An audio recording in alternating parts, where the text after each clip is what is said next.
Welcome to ias.tcs info. So here's the part 1 video of the current affairs for the upcoming exams like UPSC prelims, BPSC AEDO and UPPCS prelims. So here's the first question. Which organization launched Operation Alert ahead of the Independence Day 25 in the border areas of Rajasthan? So operation alert किसने launch किया था independence day से पहले? सो उसका answer है border security forces. So BSF has launched Operation Alert along the Rajasthan border. Its aim was to strengthen security measures ahead of the Independence Day. So option 2 is correct. Second question. Who received the 43rd Lokmanya Tilak National Award? His answer is Nitin Gadkari. So Lokmanya Tilak मिलता क्यों है? It is presented by the Lokmanya Tilak Smarak Trust for significant contributions to national progress. तो नितिन गडकरी साहब हमारे कौन है? Ministry of road and transport and highways. So national progress में काफ़ी उनका योगदान है. That is why he has got the award. So answer is third. Third question. Consider the following statements regarding the online gaming bill 25. So first statement. The bill bans real money games RMGs such as poker, rummy and fantasy cricket. काफ़ी हद तक news में था ये कि government is going to ban some online gamings like poker, rummy and fantasy cricket. काफ़ी betting इस पे हो रही थी, काफ़ी लोग सुसाइड कर रहे थे. तो that is why government has plan to ban, और गवर्नमेंट ने इसके लिए बिल इंट्रोड्यूस किया है, online gaming bill. So first option is correct. Second, the bill recognizes esports as skill based activities distinct from gambling. Government ने क्या किया है कि बिल कुछ गेम्स को बैन तो किया है, लेकिन जो ई स्पोर्ट गेम थे उसमें इसको इस बैन से हटा दिया है. So second option is also correct. So from the options, both statements are correct and statement 2 is the correct explanation for statement 1. अब यहाँ पे आप देखो बैन करने का reason. India lose nearly 15,000 crore rupees annually to online RMGs, मतलब real money games में. तो इंडिया इतना पैसा लूज कर रहा है annually. That's the government has plan to ban. Second, it leads to lot of gambling, addiction and loss of savings, suicides, etc. So government ने इसको इसलिए बैन किया. So both statements are correct. So option 1 is the right answer. Fourth question. World Biofuel Day commemorates which inventor? So World Biofuel Day क्यों मनाया जाता है? Because of the Rudolf Diesel. Because he was the inventor of diesel engine. So इन्होंने invent किया था. That is why World Biofuel Day इनके नाम से मनाया जाता है. और कब मनाया जाता है ये? It is celebrated on 10th August every year. तो क्या हुआ था कि on August 1893 Diesel ran his engine using peanut oil. तो पहली बार इन्होंने पीनट का इस्तेमाल किया था और उससे इन्होंने इंजन रन किया था.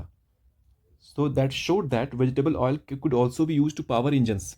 सो option is third. Next question. Where was the trilateral summit 2025 of WHO, WIPO, WTO held? So तीनों का ट्राइलेटरल समिट कहाँ पे हुआ था? तो it was held in Geneva, Switzerland. अब आप देखो WHO का, WIPO का, WTO तीनों का हेडक्वार्टर कहाँ पे है? जिनीवा में ही है. ज़्यादातर अगर किसी बॉडी के ऑर्गेनाइजेशन के आखिरी में मैक्सिमम बॉडीज़ के वो लगा हुआ है, जैसे WHO हो गया, WIPO हो गया, WTO हो गया, ILO हो गया, तो इनका हेडक्वार्टर्स जिनीवा में ही होता है. Right. So second option is correct. Next question. With reference to the prime minister Viksit Bharat रोजगार योजना, consider the following statements. First statement, it is a 10 lakh crore employment scheme launched to boost job creation for youth. तो 10 लाख करोड़ का employment scheme नहीं है ये 1 लाख करोड़ का scheme है. 1 लाख करोड़. 10 लाख करोड़ बहुत ज़्यादा होता है, तो 1 लाख करोड़ देख के आपको समझ में आ जाएगा कि यार ज़्यादा है ये, तो गलत हो सकता है. Second statement, under the scheme newly employed youth will receive 25,000 directly. 25,000 नहीं है, ये है 15,000. सो second statement is also wrong. Third, it targets 3 crore young Indians. So third is absolutely correct. So only third option is correct. Third only. Next question. Consider the following statements regarding the recently test fired Prithvi 2 and Agni 2 missiles, Agni 1 missiles. So इन दोनों में comparison क्या होगा? First statement, both are short range ballistic missile developed under the Integrated Guided Missile Development Program, that is IGMDP. Second statement, both are driven by solid fuel propulsion. Third statement, both play a pivotal role in India's nuclear deterrence posture. सो इसमें से कौन सा option सही है? पहले आप देख लो पृथ्वी 2 में और अग्नि 2 में, अग्नि 1 में डिफरेंस क्या है? So Prithvi 2 is a short range missile and Agni 1 is a medium range missile.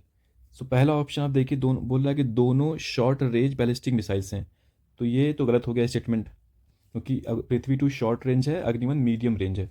Second, पृथ्वी 2 का जो रेंज है 350 किलोमीटर है और इसका 700 से 900 किलोमीटर है, मीडियम तो ज़्यादा होगा शॉर्ट से। थर्ड स्टेटमेंट, पृथ्वी 2 का जो फ्यूल है वो लिक्विड है और अग्नि 1 का सॉलिड है। यहाँ पे ऑप्शन इसमें क्या दिया है statement? Both are driven by solid fuelled propulsion. तो सॉलिड फ्यूल दोनों तो नहीं है, ओनली अग्नि 1 है, तो second statement is also wrong.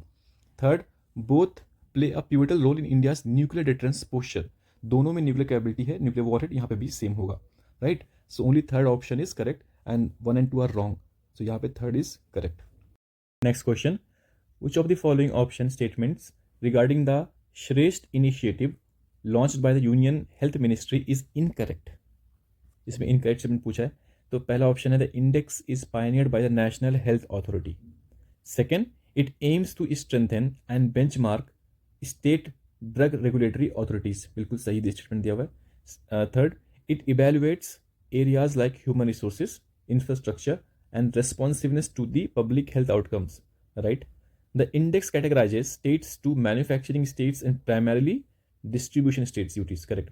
तो यहाँ पे देखो आप, the index is pioneered by national health authority, ये इनकरेक्ट है क्योंकि it was pioneered by CDSCO, means central drug standard control organisation under ministry of health and family welfare. So ये वाला गलत है, means first option is correct. According to the IMD smart city index 2025, which city retained its position as the world's smartest city? So IMD ने एक index निकाला है, world smart city index. सो उसमें world smart city है Zurich. Zurich is city in Switzerland और second rank पे है Oslo. Oslo is the capital of Norway. और इंडिया में अगर आप बात करेंगे तो दिल्ली 104th रैंक पे है and Mumbai is 106th। So second option is correct. Next question, in monetary policy, front-loaded rate cuts refer to. So options are reducing policy rates gradually over a long period, making larger cuts earlier in the policy cycle to quickly stimulate the economy. Third, cutting rates only after inflation is fully under control. ये post है, ये pre है, दोनों same ही है लगभग। Cutting rates only in response to global interest rate moves. So basically इसमें RBI क्या करती है? RBI brings expansionary monetary policy. Expansive monetary policy, इसमें RBI रेपो रेट काफ़ी ज़्यादा कम कर देती है. Even bank rates also get to reduced so that banks could get sufficient amount of money to lend to the customers.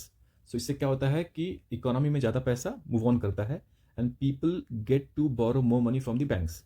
सो इसमें banks क्या करती है, आरबीआई क्या करती है, larger rate cuts earlier in the policy cycle to quickly stimulate the economy, that is option 2।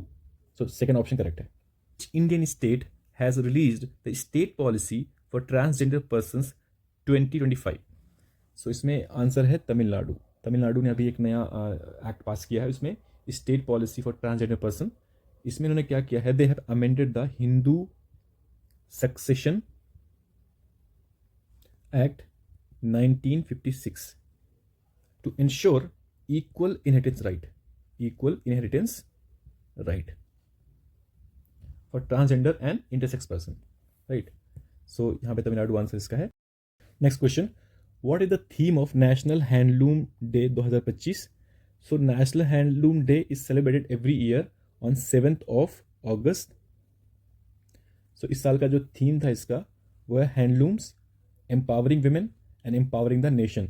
So option 4 is, what is the name of the bridge in Bihar that has become Asia's widest extra dose bridge? So options are Rajendra Setu, Ganga Setu, Digha Sonepur bridge, Aunta Simariya Ganga bridge. तो option is 4th, Aunta Simariya Ganga bridge. Next, what is the theme of the national sports day 2025? So options are fit India for a healthy nation, second 1 घंटा खेल के मैदान में, third sports for all for sports, fourth promote health live fit. तो correct option is 1 घंटा खेल के मैदान में। और national sports day is celebrated every year on 29th of अगस्त। अगर हम इंटरनेशनल की बात करेंगे तो इंटरनेशनल आता है 12th ऑफ अगस्त, दोनों अगस्त में आता है, right. So option second is correct. Next question, first statement है यहाँ पे, this missile system is surface to air weapon platform having a range of 25 to 30 kilometers. It is designed for the deployment above 4,500 meters, ideal for high altitude regions like Ladakh. It can engage various aerial threats like drones, fighter jets and cruise missiles. तो यहाँ पे जो तीनों statement हैं वो किसके बारे में बात कर रहा है? Talking about Akash prime. So option